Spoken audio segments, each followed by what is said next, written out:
फुगुई अभी बात कर ही रहे होते हैं कि पीछे से किसी की आवाज आती है। क्या तुमने सुना? लगता है ये फैमिली के दुश्मन ने एक पावरफुल एक्सपर्ट को हायर किया है जो पावर में ऑलमोस्ट मार्शल वेनरेबल लेवल पर है, ताकि वो ये फैमिली को पूरी तरह डिस्ट्रॉय कर सके। ये सुनते ही ये फैन के होश उड़ जाते हैं। उसका चेहरा शॉक से भर जाता है। क्या? और आगे से वो अननोन बंदा ये फैमिली की इंसल्ट करते हुए अपनी बात कंटिन्यू रखता है। कितनी बेचारी हालत है ये फैमिली की। इनके अचीवमेंट्स इतने महान थे कि किसी टाइम पे ये सबके लिए डेंजर बन गए थे, लेकिन एंड में क्या मिला? इनकी लक बस यही थी कि ये पूरी तरह से वाइप आउट कर दिए जाए। ये कड़वी बातें सुनकर ये फैन बाहर से तो काम दिखता है, लेकिन अंदर ही अंदर उसका दिमाग तेजी से चल रहा होता है। वो मन में सोचता है, क्या ये लोग इतनी जल्दी अपना मूव चलने वाले हैं? इन्हें लगता है ये जीत जाएंगे, लेकिन अब जब मैं एक्टिव हो चुका हूं तो उस मास्टरमाइंड का कोई भी प्लान वर्क नहीं करने वाला। वैंग फुगुई ये सब नोटिस करता और परेशानी से पूछता है, ब्रदर फैन क्या हुआ? तुम इतने सीरियस क्यों लग रहे हो? लेकिन ये फैन तुरंत अपने पागल वाले ड्रामे पे वापस आ जाता है। वो वही पिल वाला स्टोन आगे करता और एक्साइटेड होकर चिल्लाता है, जल्दी देखो ब्रदर वैंग, तुम्हें ये जरूर ट्राई करना चाहिए। फुगुई कंफ्यूजन में आ जाता है। हाँ? वो देखता है कि ये फैन उसे वही स्टोन खिलाने की कोशिश कर रहा है जो उसी के पैसों से खरीदा था।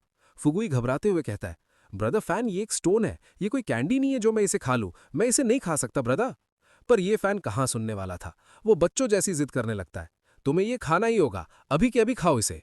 और ये बोलते ही वो जबरदस्ती वो स्टोन फुगुई के मुंह में ठूसने लगता है। फुगुई बेचारा चिल्लाने की कोशिश करता है, ब्रदर फैन मुझे छोड़ दो। लेकिन तभी फुगुई उस स्टोन को बाइट कर लेता है, जिससे क्रैक की आवाज आती है। जैसे ही वो स्टोन ब्रेक होता है, फुगुई की आंखें फटी की फटी रह जाती है। वो हक्का बक्का होकर चिल्लाता है, होली स्मोक्स, ये तो सच में टूट गया। भाई साहब, इसके अंदर तो एक वाइटैलिटी पिल छुपी हुई थी।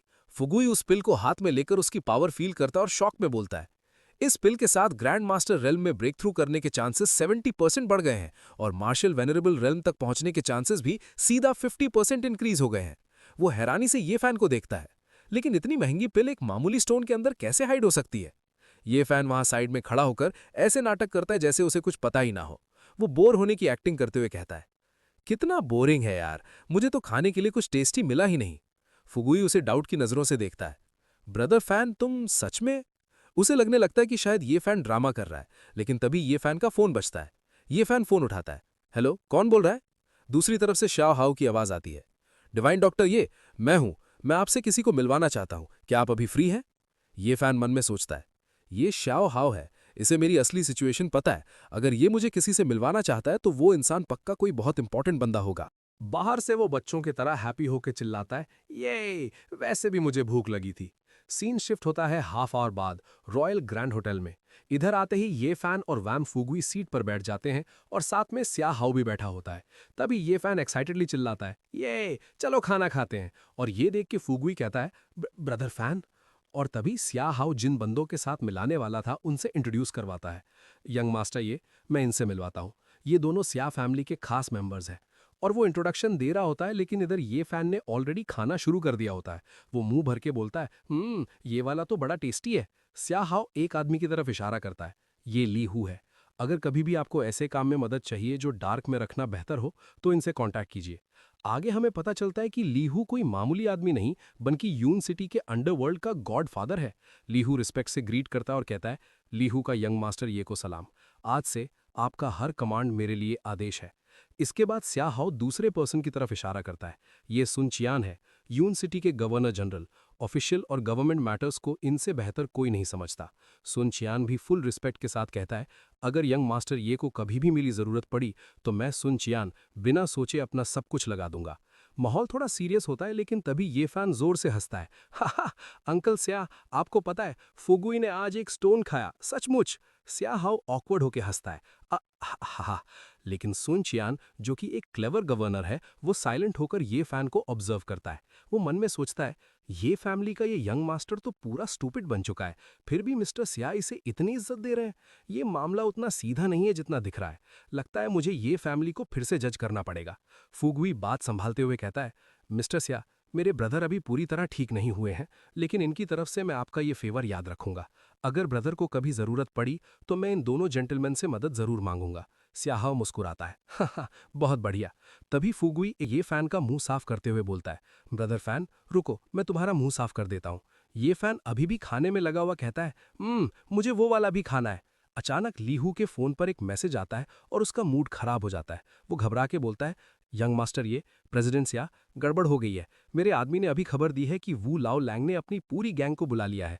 ऐसा लग रहा है कि वो लोग मिस सू इक्सवे पर अटैक करने के लिए निकल चुके हैं। ये सुनते ही बूम, वहां का माहौल पल भर में बदल जाता है। ये फैन जो अब तक बचपना कर रहा था, अचानक सीरियस हो जाता है। उसके अंदर से एक डेंजरस ऑरा निकलता है जो पूरे रूम को हिला देता है। सभी लोग हैरानी से उसे देखने लगते हैं। ये फैन गुस्से में अपनी मुट्ठी बंद कर लेता है, उसकी आंखों में खून उतर आता है।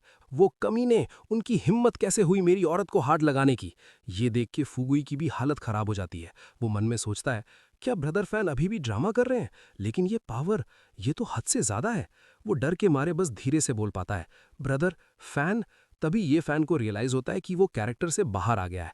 वो तुरंत वापस अपनी एक्टिंग शुरू करता है और एकदम से मैडनेस दिखाते हुए भागने लगता है। मेरी वाइफ को बचाओ, मैं जा रहा हूं अपनी वाइफ इक्सवे को बचाने। फुगुई चिल्लाता है, ब्रदर फैन रुको। स्याहाव समझ जाता है कि टाइम कम है। वो तुरंत ऑर्डर देता है, सब लोग अभी के अभी निकलो, मिस सू की सेफ्टी हर कीमत पर होनी चाहिए।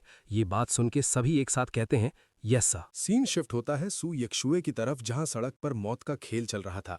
सू यक्षुए की कार फुल स्पीड में भाग रही थी और पीछे गुंडों की कार साई की तरह उनका पीछा कर रही थी। कार के अंदर का माहौल डर से भरा हुआ था। ड्राइवर पसीने से भीगा हुआ स्टीयरिंग घुमाते हुए चिल्लाता है, मिस, ये लोग तो बिल्कुल चिपक के पीछे आ रहे हैं। पीछे की सीट पर सू यक्षुए बैठी थी। उसकी हालत खराब थी, बॉडी पर चोटें आई थीं और कपड़े फट चुके थे, लेकिन उसकी आंखों में डर नहीं बल्कि एक आग थी। वो अपने फटे हुए कपड़ों को कसकर बांधते हुए पक्के इरादे के साथ कहती है, कार मत रोकना, भले ही आज मेरी जान चली जाए, लेकिन मैं इन कुत्तों के हाथ लगकर अपनी बेइज्जती नहीं होने दूंगी। लेकिन तभी धड़ाम, पीछे से गुंडों की कार ने उन्हें जोर से टक्कर मारी। कार बुरी तरह हिल गई। ड्राइवर बैलेंस बनाते हुए गुस्से में चीखता है, शिट, डैम इट, ये लोग तो सीधा हमें कुचलने पर उतर आए हैं। दुश्मन को हावी होता देख ड्राइवर अचानक कार को एक सुनसान और पतली गली की तरफ मोड़ देता है ताकि वो उनसे बच सके। कार तेजी से उस गली में घुसती है, लेकिन सामने रास्ता बंद था। दूसरा बॉडीगार्ड आगे इशारा करता है और तभी ड्राइवर जोर से ब्रेक मारता है और घबरा के चिल्लाता है, गड़बड़ हो गई, आगे तो डेड एंड है, रास्ता बंद है। तभी एक बॉडीगार्ड की नजर साइड में पड़ती है। वहां देखो, साइड में एक पतली सी पगडंडी है, लेकिन कार वहां से नहीं जा सकती। फैसला लेने का वक्त नहीं था। बॉडीगार्ड्स तुरंत सू यक्षुए की तरफ मुड़ते हैं और कहते हैं, मिस, आप उस रास्ते से निकल जाइए, हम यहीं रुककर इन्हें रोकेंगे और आपको कवर देंगे। सू यक्षुए ये सुनकर रुकती है। वो अपने लोगों को मौत के सामने नहीं छोड़ना चाहती थी। वो मना करते हुए कहती है, नहीं, वो लोग गिनती में बहुत ज्यादा है, ये तुम्हारे लिए बहुत डेंजरस होगा। लेकिन बॉडीगार्ड कहता है, मिस, सू फैमिली ने हम पर बहुत एहसान किए हैं, आज वक्त आ गया है कि हम वो एहसान चुका दें। एक बॉडीगार्ड गुंडों की तरफ पोजीशन लेता है, जबकि दूसरा सू यक्षुए को कहता है, जल्दी जाइए मिस, अभी। सू यक्षुए की आंखें नम हो जाती हैं, पर वो जानती है कि रुकना बेवकूफ़ी होगी। वो भागते हुए पीछे मुड़कर देखती है। तुम सब अपना ख्याल रखना, मैं जाते ही मदद भेजूंगी। तीसरा बॉडीगार्ड उसे उस पतले रास्ते की तरफ ले जाते हुए कहता है, मिस, इस तरफ, जल्दी कीजिए। वो बस निकलने ही वाले होते हैं कि तभी कचक, एक तेज आवाज आती है और सू यक्षुए के बगल में खड़े बॉडीगार्ड के ऊपर अटैक हो जाता है और वो वहीं ढेर हो जाता है। सू यक्षुए शौक में वहीं जम जाती है। उसके सामने से दो गुंडे निकल कर आते हैं। उनके चेहरे पर एक शैतानी मुस्कान थी। एक गुंडा हंसता है। दूसरा गुंडा अपना वेपन दिखाते हुए कहता है, भागना चाहती हो, कोई फायदा नहीं, रास्ता बंद है बेबी। इधर सू यक्षुए सामने दुश्मनों को देखकर पूरी तरह घबरा जाती है। वो बेबस होकर पीछे हटने लगती है। वो गुंडा आगे बढ़ता है कि तभी पीछे से सू यक्षुए का बचा हुआ बॉडीगार्ड चिल्लाता है, मिस को जाने दो। लेकिन इधर आगे वाले वो दो गुंडे कहाँ गए पता नहीं चला। तभी पीछे से एक भारी और रौबदार आवाज गूंजती है, तुम्हें क्या लगता है तुम क्या कर रहे हो? सामने से गुंडों की एक बड़ी फौज आती है। उनके बीच में खड़ा था यून सिटी के अंडरवर्ल्ड का बादशाह वू लाओ लैंग।